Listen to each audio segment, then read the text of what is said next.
صبح کی خوشبو اور روشنی ہر جانب پھیل رہی تھی۔ وہ عجلت میں سارے کام کر رہی تھی۔ کان سے فون لگا تھا۔ جلدی سے ناشتہ کر کے وہ یونی کے لیے تیار ہوئی تھی۔ یار بس میرے باس کا دماغ خراب ہے، لیکن میں تم سے ملنے آؤں گی۔ وہ دیا سے بات کر رہی تھی۔ شرمندگی اس کے لہجے سے عیاں تھی۔ دیا اس کی وجہ سے چھٹی لے کر بیٹھی تھی اور اب وہ جاب پر جا رہی تھی۔ اس نے یونی جا کر احمد سے بھی ملنا تھا۔ وہ اسے رات کو شاید تصویریں بھیجنا بھول گیا تھا، اور نمل کے دماغ میں یہی بات گھوم رہی تھی کہ شاید اس کی تصویریں اچھی نہیں آئیں، اسی لیے احمد نے نہیں بھیجی، اور وہ اسے آگے کام نہ دینے کا ارادہ بھی رکھتا ہوگا۔ نمل کو اگر اوور تھنکنگ میں ایوارڈ ملنا ہوتا تو وہ بہت سارے جیت چکی ہوتی، پر ایسا کوئی ایوارڈ ابھی دنیا میں ملنے نہیں لگا تھا۔ وہ رات سے بلا وجہ پریشان ہو رہی تھی۔ اب بھی دیا کو مطمئن کرنے کے بعد وہ جلدی سے کمرے سے نکلی۔ کمرے کو لاک لگاتی اس کے ہاتھ رکے تھے۔ اسے محسوس ہوا جیسے کوئی اسے گھور رہا ہے۔ نمل نے گردن موڑ کر دیکھا تو وہ اس کی ہمسائی تھی جو اسے دیکھ رہی تھی۔ اس کی آنکھیں متورم تھیں اور سرخ دکھائی دیتی تھی۔ نمل اور اس کی نگاہیں جیسے ہی ملیں، اس نے اپنی نگاہوں میں سر اٹھاتی نمی کو صاف کیا۔ وہ چوکھٹ سے کاندھا لگا کر کھڑی تھی۔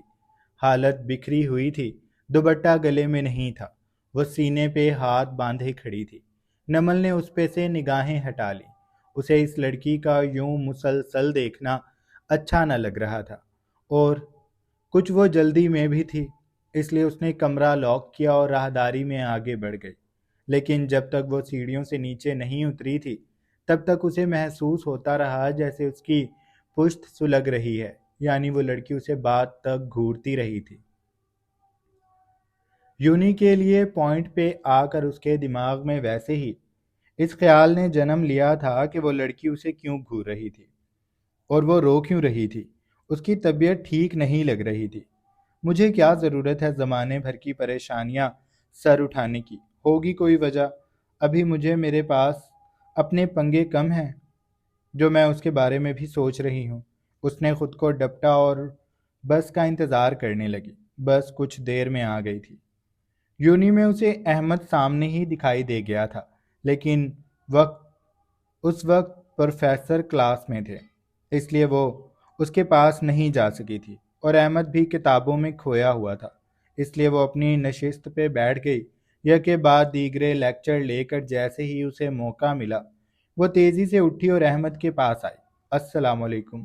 اس نے احمد کو متوجہ کیا تو وہ چونکا تھا، پھر نمل کو مقابل دیکھ کر وہ بے ساختہ مسکا دیا تھا۔ میں تمہیں ہی ڈھونڈ رہا تھا، وہ جھوٹ بول رہا تھا۔ نمل نے سوچا، کیونکہ وہ اس کے بالکل پیچھے بیٹھی تھی۔ ڈھونڈ رہا ہوتا تو گردن موڑ کر دیکھ لیتا۔ نمل نے سوچ کر ہوں کیا اور مسکائی۔ میں بھی، اس نے کہا تو احمد اپنی جگہ سے کھڑا ہو گیا۔ تم مصروف تو نہیں ہو نا؟ احمد کے سوال پر اس نے سر نہ میں ہلایا۔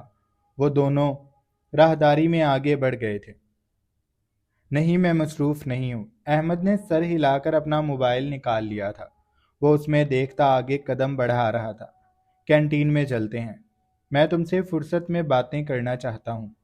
نمل کا دل ڈوب کر اب نہ جانے کیا ہوگا۔ وہ ایسے ہی پریشان ہو رہی تھی جیسے اس کا رزلٹ آ رہا ہو۔ احمد اس سنگ کینٹین میں آ گیا تھا۔ کینٹین میں اتنا رش نہیں تھا۔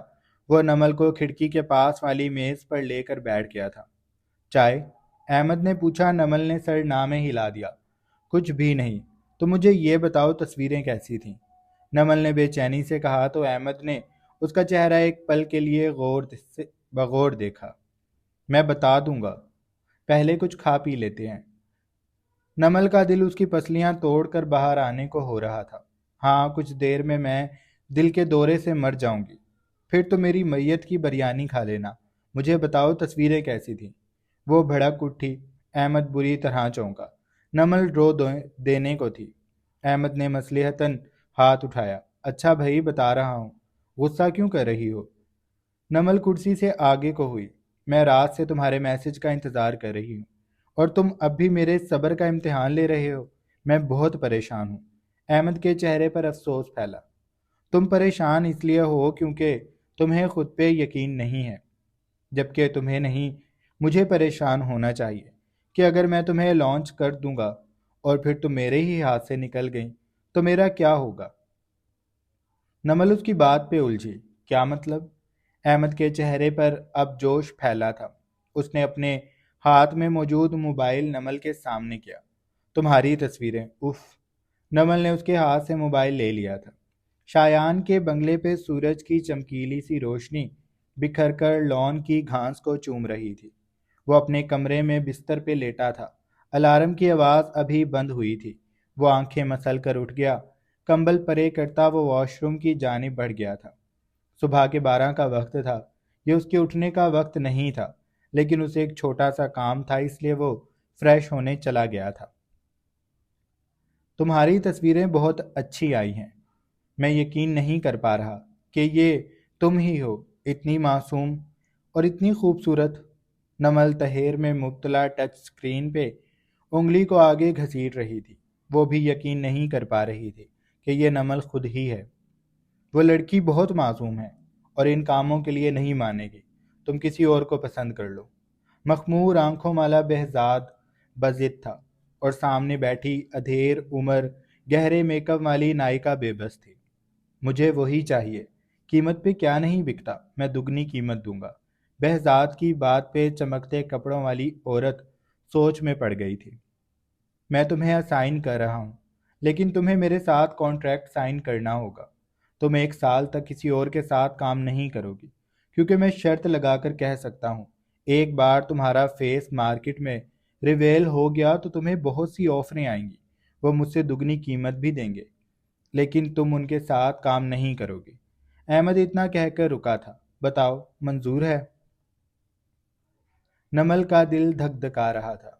اسے ابھی بھی یقین نہیں آ رہا تھا کہ اس کے کان جو سن رہے ہیں وہ سچ ہے اور جو دیکھ چکے ہیں وہ حقیقت تھی۔ شایان کی گاڑی شہر کے پوش ایریا میں بنے سفید بنگلے کے سامنے رکی تھی۔ گارڈ نے اسے دیکھ کر دروازہ کھول دیا تھا۔ گاڑی پورچ پہ آگے بڑھنے لگی تھی۔ پورچ میں گاڑی کھڑی کر کے جب وہ باہر آیا تو ملازم تب تک اس کے لیے ڈرائنگ روم کا دروازہ کھول چکا تھا۔ شایان اندر داخل ہو کر صوفے پہ بیٹھ گیا تھا۔ کچھ دیر میں دروازہ جو لاؤنج کی جانب کھلتا تھا وہ چراہٹ سے کھلا اور شبیر صاحب اندر داخل ہوئے۔ گوری رنگت، لمبا قد، سر پر بال نہیں تھے، سیاہ آنکھوں پہ نظر کا چشمہ تھا اور شایان کو دیکھ کر ان کی نگاہوں میں مسکراہٹ اور اپنائیت دکھائی دینے لگی تھی۔ شایان ان سے ملنے کے لیے کھڑا ہو گیا تھا۔ میں تمہیں ایک شوٹ کے 25,000 دوں گا۔ ہفتے میں ایک شوٹ ہوگا اور کچھ عرصے بعد ہم اپنا شو آرگنائز کریں گے، جس میں تم میری لیڈ ماڈل بن کر ریمپ پہ واک کرو گی۔ اس سب کی تیاری میں تمہاری مینٹور سے کرواؤں گا۔ تم سب کچھ سیکھ جاؤ گی۔ احمد کی آنکھوں میں خوابوں کی روشنی تھی اور نمل بھی کسی اور ہی جہان میں گم تھی۔ 1 شوٹ کا 25,000، 1 ماہ میں 4 شوٹ، 1 لاکھ! نمل کا دل گہرے پانی میں ڈوب گیا۔ اس لڑکی سے بات کرو، 1 رات کے 2 لاکھ۔ میں اس کے ساتھ چند راتیں گزاروں گا، 1 ماہ شاید، اور اس کے بدلے میں اسے اتنے پیسے دوں گا کہ اسے زندگی بھر کام کرنے کی ضرورت نہیں پڑے گی، اور تمہارا کمیشن اس میں الگ ہوگا۔ بہزاد نے وہ جال پھینکا تھا جس سے نکلنا نائکا کے لیے مشکل تھا۔ وہ گہری خاموشی اور سوچ میں ڈوب گئی تھی۔ بہزاد نے سگریٹ سلگا کر لبوں میں دبائی، گہرا کش لیا، شعلہ دہک کر مدھم پڑ گیا اور بہزاد نے دھوئیں کے مرغولوں کو فضا کے سپرد کر دیا۔ وہ نائکا کے جواب کا منتظر تھا۔ یہ کانٹریکٹ پیپر ہے، تم اسے اچھے سے پڑھ لو۔ ساری ٹرمز اور کنڈیشنز لکھی ہوئی ہیں، اس کے بعد اس پہ سائن کرنا۔ میں ابھی تمہیں ایڈوانس 20,000 دوں گا۔ وہ پیسے بھی میز پر رکھ چکا تھا۔ نمل کی ہتھیلیاں پسینے سے بھیگ گئیں۔ اس نے لرزتی انگلیوں سے کانٹریکٹ پیپر اٹھا لیا تھا۔ وہ اسے پڑھ رہی تھی۔ اس کے دماغ میں شایان والا واقعہ لہر آیا تھا، اس لیے وہ ایک ایک چیز کو بغور پڑھ رہی تھی۔ پھر اس نے احمد کو دیکھ کر سر ہلایا تو وہ خوش ہو گیا۔ نمل مان گئی تھی۔ نمل نے اس پہ سائن کر دیے تھے۔ شبیر صاحب یونی کے ڈائریکٹر تھے اور شایان اس وقت ان کے سامنے نمل کے لیے موجود تھا۔ آپ اس لڑکی کو اسکالرشپ دیں گے، اس کی تعلیم اور باقی اخراجات یونی دے گی۔ شایان نے کہنا شروع کیا تھا، یونی کو رقم میں دیا کروں گا، لیکن یہ بات کبھی بھی اس لڑکی کو پتہ نہیں چلنی چاہیے۔ شبیر صاحب کو وہ پوری بات سمجھا چکا تھا۔ انہوں نے سر ہلایا، میں اس معاملے کو دیکھ لوں گا۔ ویسے یہ تمہاری کیا لگتی ہے؟ انہیں لگا شایان اور نمل کا کوئی رشتہ ہے۔ شایان ان کے سوال پر خاموش ہو گیا۔ اس کے پاس اس بات کا جواب نہیں تھا۔ وہ نہیں جانتا تھا کہ وہ یہ سب کچھ کیوں کر رہا ہے، لیکن اسے کرنا تھا۔ نمل کو وہ پریشان نہیں دیکھ سکتا تھا، اس کے سامنے سے نہیں، لیکن وہ اس کی مدد اب اس کے عقب سے کرے گا۔ سامنے وہ اس کا وہی روڈ باس بنا رہے گا، کیونکہ وہ جانتا تھا کہ نمل سامنے سے مدد کبھی نہیں لے گی۔ وہ کانٹریکٹ ختم نہیں کر سکتا تھا، اگر کیا تو نمل نوکری چھوڑ دے گی۔ لیکن وہ کیا جانتا تھا کہ اگر وہ نمل کے یونی کے خرچے اٹھانے لگے گا اور نمل شوٹ بھی کرنے لگ جائے گی تو وہ ہر مہینے اتنے پیسے ضرور بچا لیا کرے گی جس سے شایان کا قرض جلدی اتر جائے گا۔ شایان ابھی ان چیزوں سے بے خبر تھا۔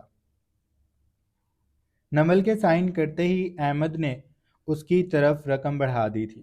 وہ دونوں بہت خوش تھے اور نمل نے احمد سے وعدہ بھی کیا تھا کہ وہ اگر یہ کام کرے گی تو بس احمد کے ساتھ ہی کرے گی، کسی اور کے لیے وہ کبھی شوٹنگ نہیں کروائے گی۔ احمد نے اس کی بات پہ مذاقاً کہا تھا، تم بس یہ ابھی کہہ رہی ہو، ایک بار تم آن ایئر ہو گئیں تو احمد کو بھول جاؤ گی، پھر مجھے تمہارے مینیجر سے ٹائم لینا پڑے گا۔ نمل اس کی بات پر ہنس دی تھی۔ وہ اس بات کو مذاق میں اڑا رہی تھی، لیکن احمد اسے ایک سپر ماڈل بنے دیکھ رہا تھا۔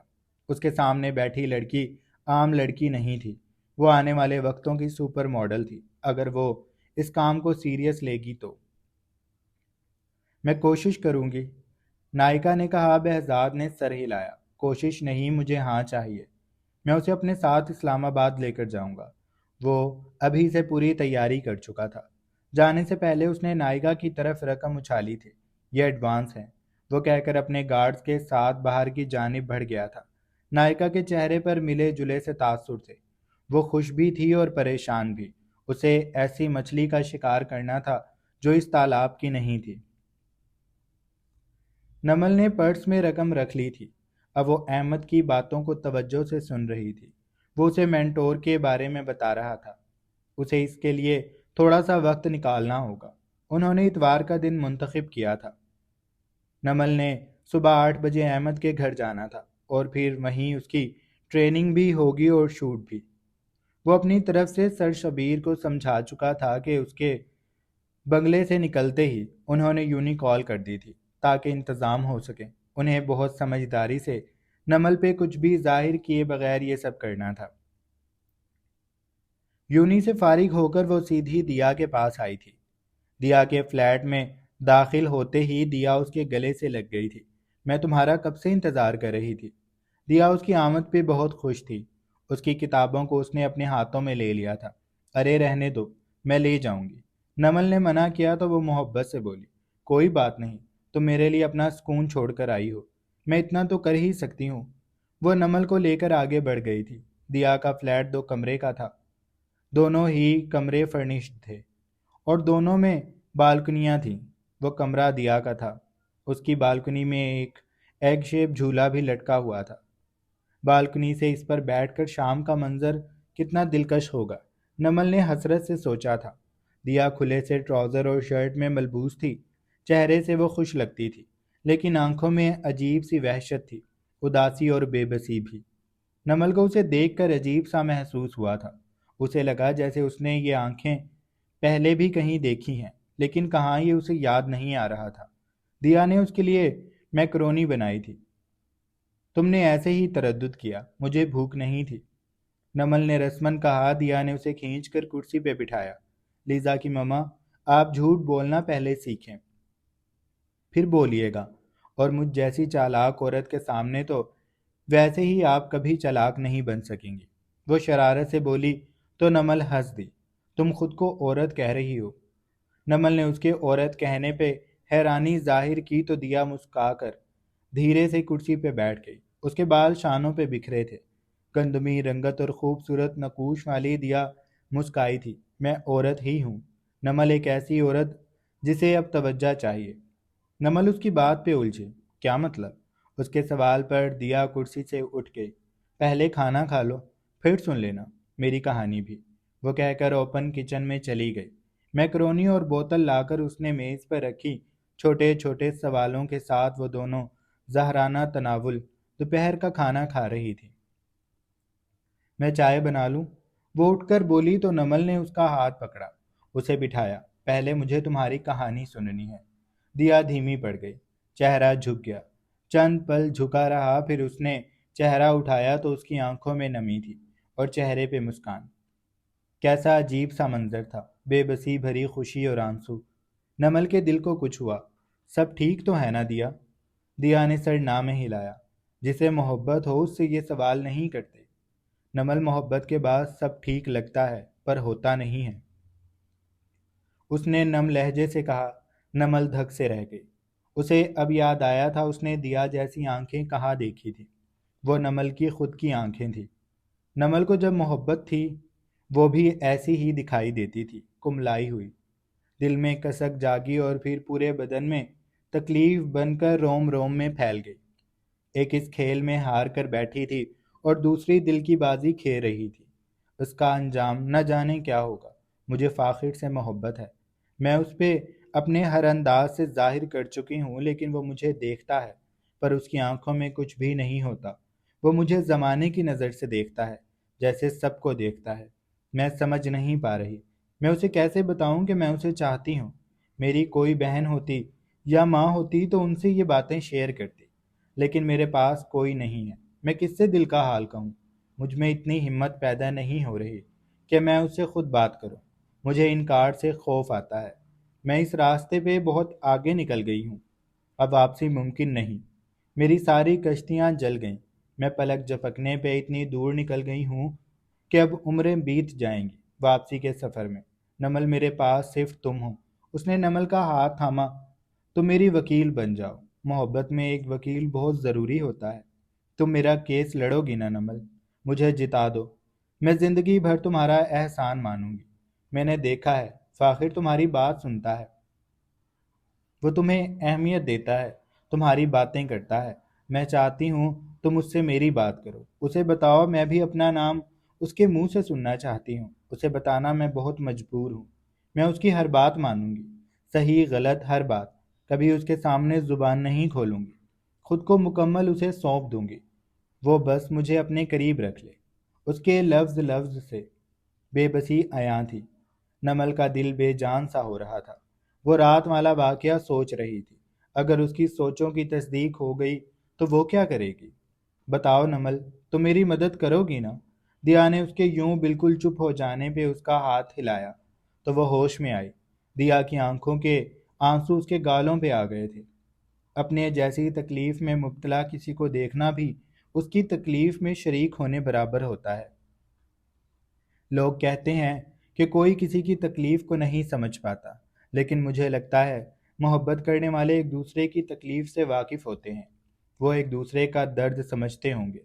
دل کی چوٹ پورے بدن کو بے چین رکھتی ہے۔ نمل نے دیا کے ہاتھ کو تھام لیا۔ اس کی آنکھوں میں بھی نمی دکھائی دینے لگی تھی۔ رو مت، میں تمہارے لیے سب کروں گی۔ دیا اپنی جگہ سے اٹھ کر اس سے لپٹ گئی تھی۔ میں بہت مجبور ہوں، وہ اپنی بے بسی بتا رہی تھی۔ میں مجبور تھی، نمل نے دل میں سوچا تھا۔ دیا کے گرد وہ بازو حائل کر کے بیٹھی تھی۔ میں فاخر سے بات کروں گی، وہ پر عزم سی گویا ہوئی تھی۔ باہر شہر پہ دھیرے سے اثر نے انگڑائی لی تھی۔ سورج کا رنگ بدلا اور وہ سرخ مائل دکھائی دینے لگا تھا، تانبے کی مانند دہکتا ہوا، جس کی سنہری چرنی شہر سے سمٹ رہی تھی۔ دیواروں سے لپٹتی کرنیں سورج کا تعاقب کر رہی تھی۔ وہ سورج کی اسیر تھی، اس سے نکل کر اس میں سمٹ جانا ان کی مجبوری تھی۔ وہ آسمان اور شہر پر بکھرتی تھی لیکن سورج کو تھامے رکھتی تھی۔ سورج ان کی تکمیل تھا، سورج ان کی بقا تھا۔ وہ سورج کی محبت میں سب بھولی میرا بنی بیٹھی تھی، جو رام کے لیے مندر سجائے جاتی تھی۔ وہ پتھر سے موہ عشق تھی اور کرنیں سورج سے۔ کراچی شہر کی یہ شام محبت کے نام لکھ دی گئی تھی۔ وہ ہاسٹل آ گئی تھی اور آج وہ یتیم خانے نہیں جانا چاہتی تھی، وہ تھک چکی تھی۔ شام تو ویسے ہی ہو گئی تھی، وہ تھوڑا سا آرام کر کے ہوٹل کے لیے نکل گئی۔ نمل یہ سوچ کر سونے کے لیے لیٹ گئی تھی جب اس کی آنکھ کھلی 8 بجنے والے تھے۔ موبائل پہ وقت دیکھتے اسے ایک میسج بھی ملا تھا جو شایان کی طرف سے تھا۔ مس نمل، میں آپ کو ہوٹل کا نام بھیج رہا ہوں۔ میں شام میں آپ سے یہیں ملنا چاہتا ہوں۔ میں یہاں کسی کام سے آیا ہوا ہوں، آپ بھی وہیں آ جائیں۔ اگر مشکل ہو تو میں ڈرائیور بھجوا دوں گا۔ نمل ہڑبڑا کر بیٹھ گئی تھی۔ پہلے تو اسے یقین ہی نہ آیا کہ یہ شایان کا ہی میسج ہے۔ اتنی نرمی! اس کے پیٹ میں بل پڑنے لگے، پر وہ تیار ہونے لگی تھی۔ وہ شایان کو باتیں بنانے کا موقع نہیں دینا چاہتی تھی، اس لیے وقت پہ وہاں پہنچنا چاہتی تھی۔ نمل کپڑے نکال کر نہانے چلی گئی تھی۔ کچھ اس نے گھر آتے ہی مہندی لگا لی تھی، تھوڑی سی دونوں ہاتھوں کی ہتھیلیوں پہ ٹکی اور انگلیوں کے پور مہندی کے میرون رنگ سے چھپ گئے تھے۔ مخروطی انگلیاں دلکش لگ رہی تھیں، اور شایان نے اسے کہا تھا کہ وہ وردی میں نہ آئے۔ نمل اب یہ سوچ کر بھی پریشان ہو رہی تھی کہ شایان اسے مہندی پہ باتیں نہ سنانے لگ جائے کہ وہ کام پہ آئی ہے یا فیشن کرنے۔ نمل کا دل کرتا تھا وہ اپنا سر دیوار میں دے مارے۔ پریشانیاں ختم ہونے کا نام نہیں لیتی تھی۔ جاری ہے۔